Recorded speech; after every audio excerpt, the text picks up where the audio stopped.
सब भाई लोग के राम राम, सत श्री अकाल, दुआ सलाम। हम यूके त्रिपाठी पुनः एक बार नई प्रस्तुति के साथ हाजिर है। आग्रह वही है, लाइक सब्सक्राइब कीजिए, शेयर कीजिए। तो बात ऐसा है भैया कि जो ऑपरेशन सिंदूर हुआ, एक सफल अभियान हुआ, इससे पूरा देश खुश है, होना भी चाहिए। लेकिन पता नहीं क्यों कांग्रेस को डबल झटका लगा है। वो कहते हैं ना जोर का झटका, तो यहाँ जोर का झटका तो लगा है, जोर से लगा है, लेकिन हाय अब धीरे धीरे निकल रही है। फिलहाल आपको भी आश्चर्य होगा, एक ताज़ा खबर ये आई है कि अब हर कांग्रेसी अपने बीवियों पे शक करने लगे हैं, यानी पत्नियों पे, अर्धांगिनी पे। रीजन कुछ नहीं है, रीजन सिंदूर है। सिंदूर क्या है? शौर्य, सौंदर्य, साहस का प्रतीक है। अब उनको लगता है कि चूंकि महिलाओं का सिंदूर से बहुत प्यार होता है, तो उनको लगता है कि कहीं हमारी पत्नियां मोदी समर्थक तो नहीं बन गई। हद होती है राजनीति की। एक गाना सुने होंगे, बीड़ी जलैले जिगर से पिया, मोरे जिगर में बड़ी आग है। अब मोदी जी ने कह दिया कि मेरे सिंदूर में बहुत आग है, या सिंदूर मेरे इसमें गर्म खून बन के खौल रहा है। तो इस हद तक राजनीति करेंगे आप? कमेंट्स में कही गई है, मैं भी जानता हूँ, लेकिन बात वही है। आप हर महिलाओं को संदेह से देखेंगे। तो ये तो पहला झटका था। अब दूसरा झटका बताते हैं। कांग्रेसियों की एक और खबर आई है कि अब हर ये एक अपने ही लोगों के बीच, यानी कांग्रेसियों के बीच ही एक दूसरे में शशि थरूर, मनीष तिवारी वगैरह वगैरह देखने लगे हैं। अर्थात कांग्रेस नेतृत्व को अपने पे भरोसा नहीं रहा, कांग्रेस को अपने पे भरोसा नहीं रहा, जाहिर है पार्टियों को भी भरोसा नहीं होगा। अरे शशि थरूर किसी पार्टी का प्रवक्ता बन के नहीं गए हैं, देश के प्रवक्ता बन के गए हैं।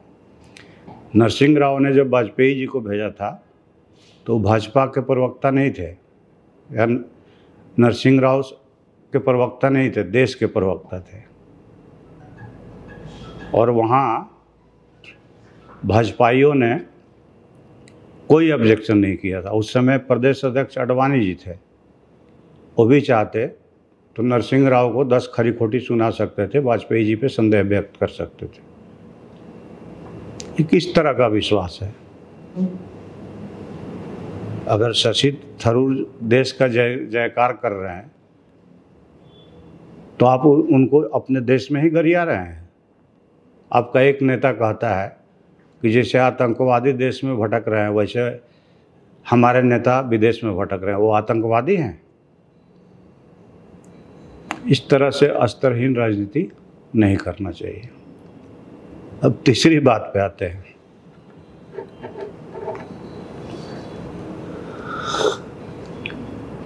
अब अपने जोगी बाबा तो जोगी बाबा हैं, यूपी में पूरा भौकाल है उनका।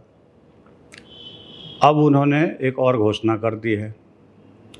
चूँकि यूपी में सामूहिक विवाह में वो हर 9 जोड़े को कन्यादान राशि के रूप में 51,000 रुपये देते रहे हैं, तो अब उन्होंने घोषणा कर दिया कि 51,000 की जगह हम 1 लाख देंगे। ये तो एक सामान्य बात है। आग कहाँ लगी कांग्रेसी या इंडी गठबंधन को कि उन्होंने कह दिया कि अब इस पैसे के साथ सिंदूरदानी भी यूपी सरकार से मुफ्त होगी। अच्छी बात है, सिंदूर सुहाग का चीज़ है। अगर कोई दे रहा है तो सुहाग की रक्षा का प्रतीक भी है। लेकिन हर बात में जब आग लगनी है तो लगनी होती है। लेकिन अब एक गंभीर बात, कांग्रेस और इंडी गठबंधन ये सारा कुछ सिर्फ मुस्लिम वोटों के लिए कर रहे हैं, ये फैक्ट है। कोई इनकार करे, स्वीकार करे, लेकिन सावधान, जो बात मुसलमानों के लिए सबसे बढ़ चढ़ कर बोलने वाले असदुद्दीन ओवैसी समझ चुके हैं, अगर ये नहीं समझे तो इनके लिए बहुत खतरनाक होगा। आज भारत का मुसलमान ये देख चुका है कि इंडोनेशिया हो, कतर हो, सऊदी अरब हो, आज सारे चुप हैं। 57 मुस्लिम देश में एक आध को छोड़ दे, तुर्की या अजरबैजान को, तो कोई मुस्लिम देश पाकिस्तान के साथ खड़ा नहीं है, और ख़ास करके जो समृद्ध देश है। इसका कारण भी है, अब वो सारे समझ चुके हैं कि पाकिस्तान इस्लाम को विश्व में बदनाम कर रहा है, और जिसका दुष्परिणाम उनको भुगतना पड़ता है। अब भारत के प्रति अधिकांश मुस्लिम देशों का समर्थन देखकर जो भी समझदार मुसलमान है, अब वो राष्ट्रवाद की ओर तेज़ी से आगे बढ़ रहा है, और ये चीज़ अब दिखाई भी पड़ने लगी है। आज असदुद्दीन ओवैसी भारत के एक प्रमुख चेहरा बन गए हैं, भारत के जय जयकार करने के लिए। और जब वो जय जयकार करते हैं तो मुसलमानों की भी जय जयकार होती है, हिंदू की भी होती है, सभी धर्मों की होती है, और देश की भी होती है।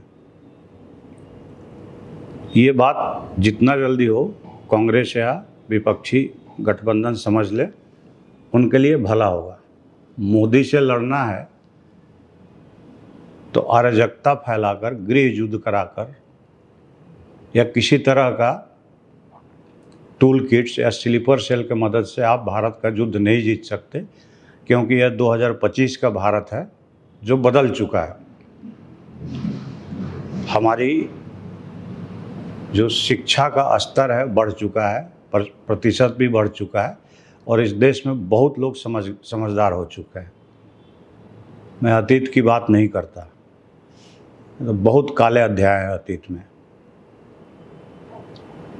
एक लाइन होता है ना, लम्हों ने खता की सदियों ने भुगता, और कांग्रेस की यही लम्हों की खता भारत 75 साल से भुगत रहा है, और शायद सदी भी लग जाए, बच नहीं सकते आप। खैर,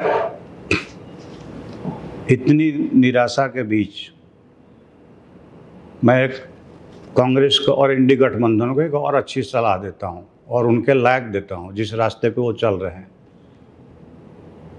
आप एक काम कीजिए, राहुल जी हो या इंडी गठबंधन के लोग हो, अब बस तो कुछ चल नहीं रहा। भारत की जय जयकार विदेशों में हो रही है, पाकिस्तान हाथ मुंह घुटना तोड़वा के उकड़ू बैठा है, क्षमा मांग के ऑपरेशनल ब्रेक लिया है। ध्यान रहे, ऑपरेशन सिंदूर रुका नहीं है, आज भी जारी है। खोज खोज के लोग मारे जा रहे हैं, और पाकिस्तान में तो अज्ञात बंदूकधारियों का क्या जलवा है आप लोग जान चुके हैं। अब तक दर्जन से ज़्यादा आतंकवादी, खूंखार आतंकवादी अज्ञात बंदूकधारियों ने मार दिया है पाकिस्तान में। तो उसकी बात नहीं कर रहा, फिर भी मैं एक सलाह के रूप में देता हूं कि राहुल जी, आप एक काम कीजिए,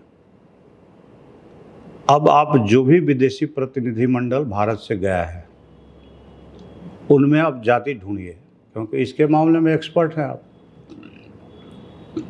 अगर कुछ नहीं मिले तो गलत सूचना दीजिए,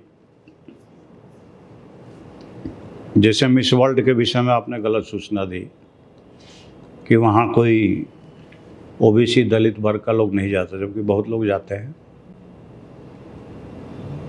शर्म आती है, एक ऐसी पार्टी जिसने स्वतंत्रता की लड़ाई लड़ी,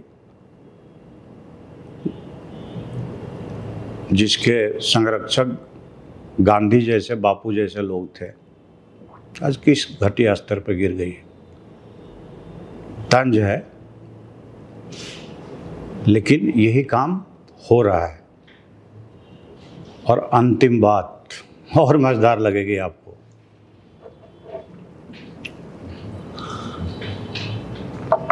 ट्रंप जब से दोबारा राष्ट्रपति बने हैं, इनको मध्यस्थता करने का बड़ी शौक चरमरा रहा है।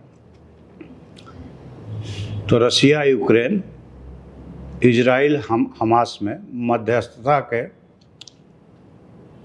घनघोर असफलता के बाद उन्होंने घोषणा की कि मैंने भारत पाकिस्तान में मध्यस्थता कराई।